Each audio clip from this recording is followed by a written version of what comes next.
Hello बंधुगण आज আপোনালোকক আকৌ আমাৰ ইউটিউব চেনেলৰ পৰা স্বাগতম জনাইছোঁ। আমি আজি সোণালী মুৰ্গী পোৱালি এ গ্ৰেড পোৱালি কেনেকুৱা হয় আৰু কোনটো পোৱালি ল'লে আপোনালোকে ফাৰ্ম কৰি প্ৰফিট হ'ব তাৰে আমি পোৱালি আজি দেখাম। এইবিলাক হৈছে আমাৰ সোণালী কুকুৰা পোৱালি, আজি ওলোৱা পোৱালি। এইবিলাক এ গ্ৰেডৰ সোণালী কুকুৰা পোৱালি চাইছে আমাৰ মাল্টি কালাৰ সোণালী মুৰ্গীৰ পোৱালি হয়। আমি বিভিন্ন জায়গাত অৰ্ডাৰ অনুযায়ী এই পোৱালিবিলাক আমি ডেলিভাৰি দি থাকোঁ আৰু ইয়াত মোটামুটি 3000 মান পোৱালি আজি ৰেডি হৈছে। আমি সপ্তাহত দুটা হেচিং কৰোঁ, এই সোণালী মুৰ্গীৰ পোৱালি দুটা হেচিং কৰি আছোঁ। আপোনালোকে অৰ্ডাৰ অনুযায়ী আমাৰ পৰা ল'ব পাৰিব আৰু এইটো সোণালী মুৰ্গীৰ পোৱালি পুহিলে আপোনালোকৰ কিমান প্ৰফিট হ'ব তাৰে বিষয়ে অলপ আলোচনা কৰিম। এইটো পোৱালি এতিয়া এটা এভাৰেজ ভেলু আছে 25ৰ পৰা 35ৰ ভিতৰত এইটো ভেলু থাকে আৰু এইটো সোণালী মুৰ্গীৰ পোৱালি হাইব্ৰিড জাতৰ পোৱালি হয়। এই পোৱালিটো আমাৰ 60ৰ পৰা 70 দিনৰ ভিতৰত 1 কেজি ৱেইট লয়। দানাটো আমি যদিও আমি ব্ৰইলাৰ যিটো দানা খোৱা এইটো খুৱাব নালাগে, কাৰণ এইটো নেচাৰেলি ৱেইটটো এনেকুৱা ডাইৰেক্ট নলয়, কাৰণ এইটো ৱেইটটো লাহে লাহে লয়। হিচাপত আমাৰ সোণালী মুৰ্গীৰ যিটো ফিড আছে আমি সোণা কোম্পানীৰ খুৱাব পাৰোঁ বা গডৰেজৰো খুৱাব পাৰোঁ। সেই হিচাপে যদি আপোনালোকে পোৱালিকেইটাক একে ইয়ত যদি আপোনালোকে কি কৰি থাকে যত্ন বা মেডিচিন দানা যদি খুৱাই এই ক্লাছৰ পোৱালি ল'লে আপোনালোকে 60ৰ পৰা 70 দিনত আমি 1 কেজি ওজন পাম। আৰু আমি এই হিচাপত যদি আমি মেইনটেইন কৰি চলাওঁ ফাৰ্মটো মোটামুটি আপোনালোকৰ 40% প্ৰফিট হ'ব। এই পোৱালিৰ বিষয়ে আৰু কিমান দিনত কি হয় এই বিষয়ে নাজিব ভাই অলপ আলোচনা কৰিব। পোৱালিটো কেনেকৈ আপোনালোকে ল'ব পাৰিব, কেনেকৈ আপোনালোকে বস্তুটো ডেলিভাৰী পাব তাৰ বিষয়ে নাজিব ভাই আলোচনা কৰিব। আমাৰ লগত থাকক। হেল্ল' বন্ধুসকল, নিশ্চয় আপোনালোকে আমাক চিনি পায়। আমি মাজে মাজে আপোনালোকক এই আমাৰ ইউটিউব চেনেলৰ জৰিয়তে এই ভিডিঅ'ৰ মাধ্যমে আপোনালোকৰ ওচৰলৈ আহি থাকোঁ।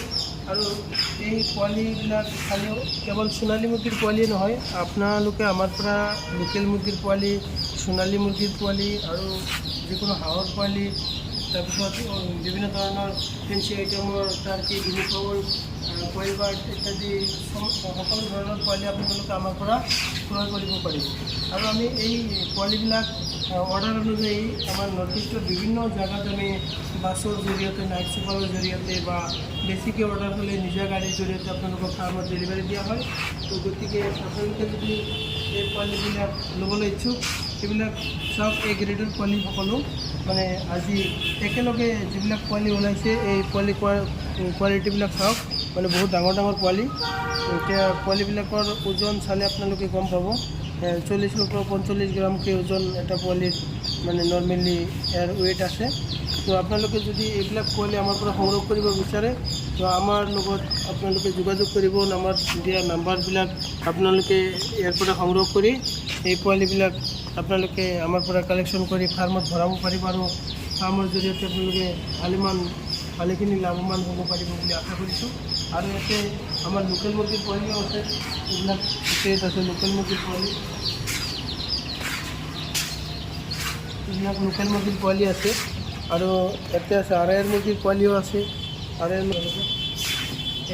মুৰ্গীৰ পোৱালি, এইটো অৰিজিনেল আড়াইৰ পোৱালি হয়, এ গ্ৰেডৰ আড়াইৰ মুৰ্গীৰ পোৱালি। আপোনালোকে অৰ্ডাৰ অনুযায়ী আড়াইৰ পোৱালি লাগে বা লোকেল মুৰ্গী লাগে, হাঁহৰ পোৱালি লাগে, যি হিচাপত যি অৰ্ডাৰ পায় আপোনালোকে অৰ্ডাৰ অনুসৰি আপুনি ল'ব পাৰিব।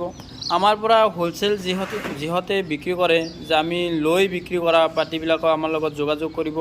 আমি অসমৰ বিভিন্ন ঠাইত বিভিন্ন জেগাত আমি পোৱালি ডেলিভাৰী দি থাকোঁ।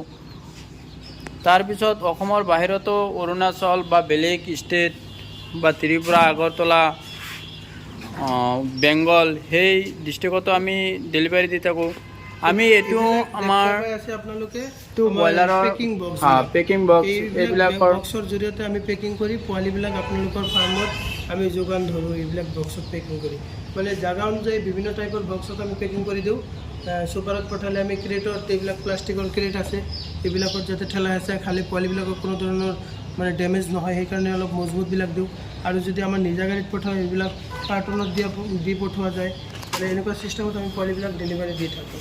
আৰু ইফালে চাই আছে মেচিন আমাৰ আমি এতিয়া কণ্ডিশ্যন আমাৰ দোকানত কোনোবা কাষ্টমাৰ আহি থাকে যে মেচিন কেনেকৈ পোৱালি জগায় গম নাপায়, সেই হিচাপত আমি দোকানত এটা মেচিন ৰাখিছোঁ যাতে মানুহক দেখাব আৰু পোৱালি কেনেকৈ মেচিন দি ওলোৱা হয়।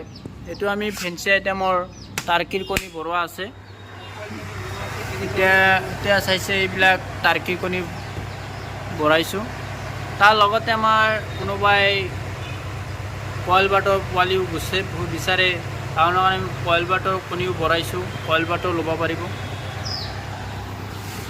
তো দোকানত চাই আছে এইবিলাক পোৱালি। আপোনালোকে আমাৰ লগত থাকিব।